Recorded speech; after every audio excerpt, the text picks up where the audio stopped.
Magandang balita para sa ating mga kababayan dahil inanunsyo nga ni President Ferdinand Marcos ang pagbibigay ng 2,000 pesos na monthly ayuda simula July hanggang December 2026 para sa 37.5 na Pilipino.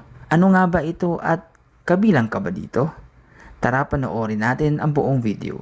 Mga kababayan, patuloy natin nararamdaman ang epekto ng tensyon sa gitnang silangan na nagdudulot ng banta sa pandaigdigang supply ng langis. Nakakaapekto ito sa ating ekonomiya at presyo ng mga bilihin. Kapag tumataas ang gastusin, mas bumibigat ang pasanin ng bawat pamilyang nagsisikap tugunan ang kanilang pangangailangan, lalo na ang mga Pilipinong nasa laylayan ng lipunan. Kaya naman, patuloy tayong kumikilos upang mapagaan ang kanilang pasanin. Sa ilalim ng Executive Order No. 110, inilunsad natin ang Unified Package for Livelihood, Industry, Food and Transport o yung UPLIFT upang maprotektahan ang kabuhayan ng mga Pilipino at mapanatiling matatag ang ating ekonomiya. Ngayong araw, pinalawak pa natin ang suportang ito sa pamamagitan ng Uplift Assistance. Sa ilalim ng programang ito, mabibigyan ng agarang tulong ang 7,5 milyong kabahayan o 37,500 na milyong Pilipino sa buong bansa. Pangungunahan ang programang ito ng DSWD, kasama ang iba pang mga ahensya ng pamahalaan. Makakatanggap ng isang beses na karagdagan tulong na hanggang 2,000 piso ang 3,5 milyong benepisyaryo ng Pantawid Pamilyang Pilipino Program o 4Ps at yung Walang Gutom Program. Palalawakin din natin ang ating suporta para sa 2,5 milyong mahihirap at yung malapit nang maging mahirap ng kabahayang natutukoy sa 2024 Community-Based Monitoring System o CBMS. Gayon din ang 1,5 milyong manggagawa at kanilang mga pamilya na may mababang kita na nakampirma sa talaan ng Social Security System. Sila ay makakatanggap ng 2,000 piso kada buwan simula ngayong Hulyo hanggang sa Disyembre. Layunin ng Uplift Assistance na mapangalagaan ang kakayahan ng mga pamilyang Pilipino na matustusan ang kanilang pang-araw-araw na pangangailangan. Kasabay nito, pinalawak natin ang saklaw na tulong upang mas maraming Pilipino ang makinabang sa programa. Titiyakin ng pamahalaan na maipagkaloob ang tulong na ito na mabilis, maayos at mas maginhawa para sa mga Pilipino sa pamamagitan ng digital na pamamaraan. Sa ating pagkakaisa at pagtutulungan, mapapanatili natin ang katatagan ng ating bansa at maisusulong ang isang mas maunlad na kinabukasan para sa lahat sa ilalim ng isang bagong Pilipinas. So magandang tanghali, kahapon inanunsyo ng ating Pangulo yung Uplift Assistance. Ito na yung pivot or yung next stage ng ating tulong pinansyal para sa ating mga kababayan in light of the energy emergency. So, ang total number ng households na makikinabang ay 7.5 million households. Paano natin to pinangkat-pangkat? May 3 pangkat na nabubuo. Ang unang pangkat ay binubuo ng 3.5 million na households o kabahayan na yan yung mga 4Ps beneficiaries natin, pati na rin yung Walang Gutom Program beneficiaries. Ang Walang Gutom Program beneficiaries, for everybody's information, sila yung tinatawag na food poor. May 750,000 tayo na food poor household. So, poor and then the food poor. The food poor is the lowest, yung pinakamababa na talaga ang kinikita. Ang pangalawang pangkat natin ay binubuo ng 2.5 million na kabahayan. Yan naman ay yung mga tinatawag nating poor na hindi 4Ps kasi meron tayong ganong klaseng mga pamilya. Diba? Kasi remember, sa 4Ps may qualifier, kailangan meron kang mga anak. Pero meron tayong mga kababayan na hindi nagko-qualify sa 4Ps dahil wala na silang mga anak, pero itinuturin pa rin nating mahirap. On top of that, kasama rin dito yung tinatawag ng DepDev na near poor. Yung near poor, ibig sabihin sila yung mga, kumbaga, ito yung poverty line, the poverty threshold, nandito lang sila. Ibig sabihin, nakapatong isang kalamidad, isang krisis, isang sakuna, isang sakit sa pamilya, maaring bumaba na sila into the poverty, below the poverty line. Ang pangatlo binubuo ng 1.5 million na kabahayan na hinango natin sa SSS database na tinatawag naman nating low income na mababang kinikita ng mga mamamayan natin. Low income earners. Now, let's go through it briefly. The next slide will explain yung 3.5 muna. Group 1. Paano natin sila hinanap? Matatandaan nyo, may database naman tayo existing ang 4Ps at ang walang gutom. So sila rin yon. Ano ang matatanggap nila? One time na 2,000 pesos. Isang beses lamang. Pangalawa, paano naman natin ibibigay sa kanila yon? Ibibigay natin sa kanila yon pamamagitan ng kanilang land bank ATM accounts, hindi na manual. Kasi remember, meron naman silang ATM kung saan nila kinukuha yung cash grants nila, doon natin ilalagay yung karagdagang 2,000 pesos. Now, para sa walang gutom program, kasi kakaiba tong program, ito yung nasa baba, food credits kasi yung nasa ATM nila, hindi cash. So, pag nag-food redemption sila, isasabay na lang natin yung pagbigay ng cash. Hindi kasi cash binibigay yung sa walang gutom program. Now, the next slide, group number 2. Ito yung 2.5 million na mga pamilya na tinatawag natin na near poor or yung mga poor na hindi 4Ps. Ano ba yung near poor? Yung near poor, yan yung 25% pataas sa poverty threshold. Ibig sabihin, kung yung kinikita na, kung ito yung poverty threshold, mamaya pwede naman yung itanong sa katabi natin sa PSA or sa DepDev, 25% on top of that, yung sahod nun. Ibig sabihin, yung income, hindi sahod, kundi yung income. 25%, hinanap natin sila. Now, paano natin sila tinukoy? Again, wala tong political interference, wala tayong kinuwang listahan mula kahit na kaninong local government official, kahit na kaninong public official, wala ho tayong kinuwang listahan sa kanila. Hinango natin to, tulad ng binanggit ng ating Pangulo, mula sa CBMS or yung Community-Based Monitoring System na ang may hawak naman ang Philippine Statistics Authority. So, wala tayong kinukuhang ibang listahan. Ano ang matatanggap nila? Magkano? Tigda 2,000 kada buwan for the next 6 months. Paano nila matatanggap to? Sabi ng ating Pangulo, digital. Tama po yun. Pero sa unang pagkakataon nito, dahil bago tong mga to, wala silang mga ATM sa record sa atin, magma-manual payout tayo sa unang pagkakataon. Bakit kailangan gawin yon? Para ma-verify natin, again, buhay pa ba itong mga beneficiary na to? Kasi remember, the CBMS was 2023, so maaring wala na doon yung tao, maaring pumanaw na. We want to make sure kasi we want to make sure na yung mga beneficiaryo ay totoo na mga individual. Pero pagkadating doon sa payout, starting na to next week, makikita nyo pagka-payout ng first 2,000, so alam na natin na validate natin na totoong tao siya, ikukunin na rin namin yung digital wallet niya o yung e-wallet niya, yung GCash number niya. Kasi wala kami noon eh. Para pagdating nung next succeeding na payout, puro through their e-wallets na or land bank account kung meron sila. Alin man sa dalawa. Kaya napaka-importante nung first stage na manual muna to validate and to get their e-wallet, GCash or Maya numbers and as well as their ATM accounts. Itong tatlong pangkat na, I'll go through it. The third group naman, yung tatlong pangatlong pangkat. Ito yung 1.5 na mga manggagawa at ang kanilang mga pamilya na mababa ang kinikita. Later on, pwede nyo naman itanong, pero mas mabilis na lang na tignan natin dito sa table. Kaya nga sa inyo, binigyan namin ganyan table.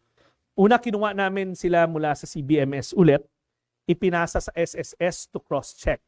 Now, sa SSS, ang naging alituntunin nila, dapat yung monthly salary credit ay 20,000 pesos pababa.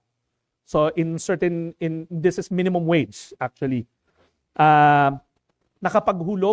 Nakapag-contribute ng once man lang in the past year. At meron silang disbursement account na naka-enroll sa SSS as of April 30, 2026. So, parang 2 months ago. Bakit importante yun? Kasi doon nga natin i-credit na lang yung 2,000 pesos. Ano ba makukuha nila? 2,000 pesos kada buwan for the next 6 months. And tulad ng sinabi ko, automatic na i-credit ng SSS sa kanilang enrolled disbursement accounts. So if you can look at the difference, yung Group 2 kaya may manual na first step kasi we need to validate and enroll their preferred disbursement account. E-wallet ba yan? ATM account ba yan? A basic deposit account to be exact. Now, kailan to sisimulan? Itong tatlo. Yung sa pangkat number 1, as early as Tuesday, tapos na yan kasi nasa credit lang yan. Ganon rin next week, tapos na rin yung group number 3. Yung group number 2, sisimulan na natin yung manual payout at validation and enrollment ng kanilang mga digital accounts starting next week also. Nationwide, tatakbo yan. Ang goal natin, matapos ang malaking porsyento or almost all of this by the end of month of July. Yun ang mandato ng ating Pangulo. Now, I don't want to bore all of you kasi alam ko tanghalian na, pero allow me to just bore you a bit. Just to give you, baka masagot ko na kasi maaari nyo pang itanong. The next slide is a slide prepared to us by our consultants from the PIDS. Alam naman natin that the DSWD relies heavily on PIDS. This is a study vetted also by DepDev. Pinasa namin to sa kanila. Galing to kay Professor Toots Albert, one of the PIDS fellow who did this in behalf of DSWD. We asked them to simulate it. Para madali na lang intindihin. Ang bilang ng mga mahihirap na mga kababayan natin is 14.880 million. Bago nagkaroon ng energy emergency.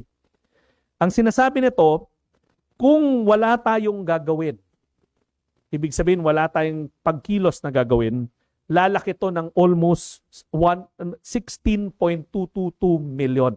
Lulobo siya. Ibig sabihin, maraming mahirap na lalalim sa kahirapan at yung mga near poor mo, kanina na binanggit ko, babagsak yun paloob sa kahirapan.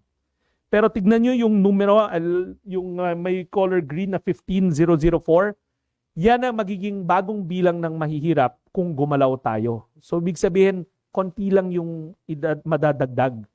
Kasi with this intervention, mapipigilan natin yung mga mahihirap na lalong lumalim sa kahirapan at yung mga near poor na tinatawag natin, yung nakalabas na sila, lower middle class ngayon, if I may use it, delikado kasi na pag wala tayong ginawa, isang ganitong shock. Ito ngayon sinasabi nila, one sickness away, one calamity away, one death away from spiraling back to poverty. So if you can see, dahil dito sa programa na to, 1.2 million na pamilya, 1.2 million na pamilya ang ating individual ang ating mapoprotektahan. Ibig sabihin, dahil sa intervention na to, mapipigilan natin ang 1.2 million na Pilipino na maging mahirap. Kasi tignan nyo, again, 14.8 ang current na bilang ng mahirap na Pilipino.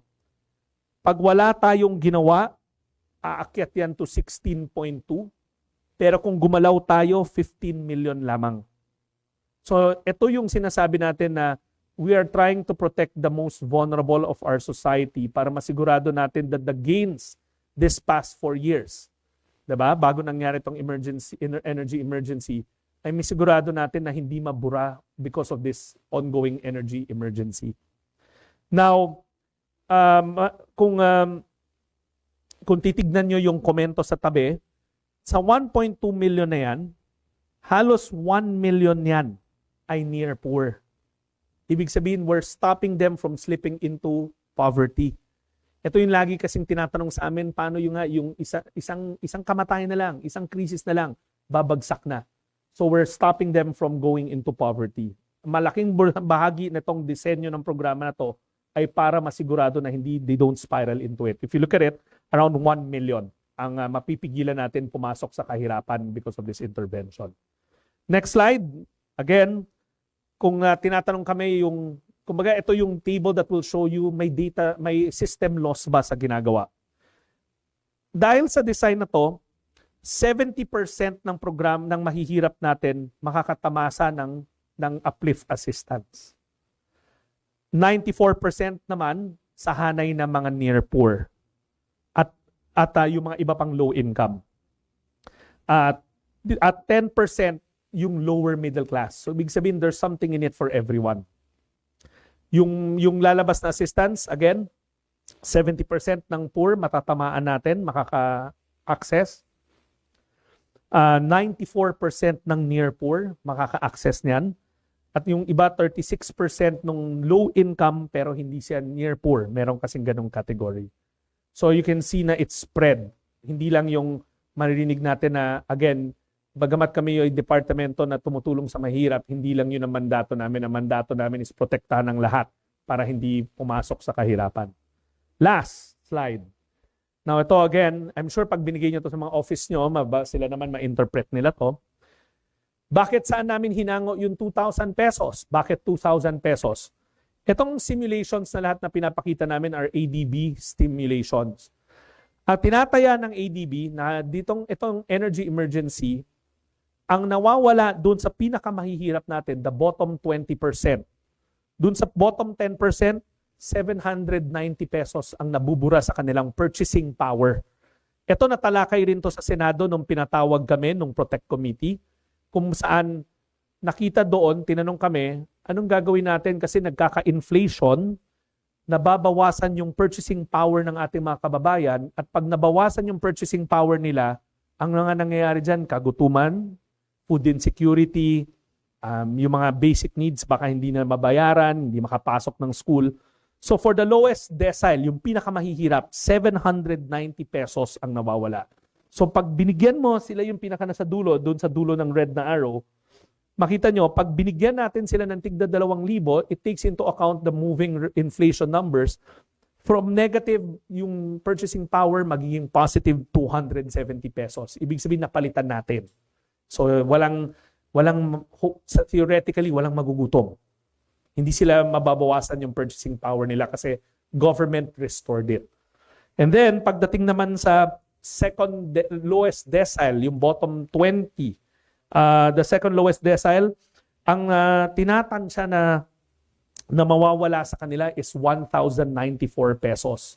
Kaya nga sa kanila nakatuon yung design kasi mas malaki yung impact sa kanila. Kaya at 2,000 pesos, mako-compensate natin yun and babalik at least to positive 627 pesos. You guys have your own economist, or I'm not an economist. If you guys have your own economist in your office, you can share this with them. They can review it. For credits, these stimulations ay base sa ADB simulations ng fuel energy emergency. And then ang nag-run ng simulations in behalf of the department is a Professor Toots Albert ng PIDS. Now, but before I entertain questions, gusto ko lang ulitin, yes, ang direktiba ng ating Pangulo ay automated. So we will do it. We will make sure, except that sa unang pagkakataon sa Group 2, may manual process for validation and enrollment of their preferred platform, whether e-wallet ba yan, USSC ba yan, Palawan Remittance, so and so forth, Land Bank. The whole purpose, bakit 2,000 pesos? Kasi pinipilit natin i-restore yung nawawalang purchasing power nila because of inflationary effects. Mabigat ang binibigay na emphasis nito sa mga nasa gitna, yung Group 2, Group 3.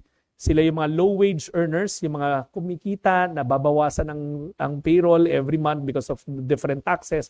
So sila yung binigyan natin ng emphasis, pati na rin yung near poor kung tawagin. Kaya yung disenyo nito is in their favor.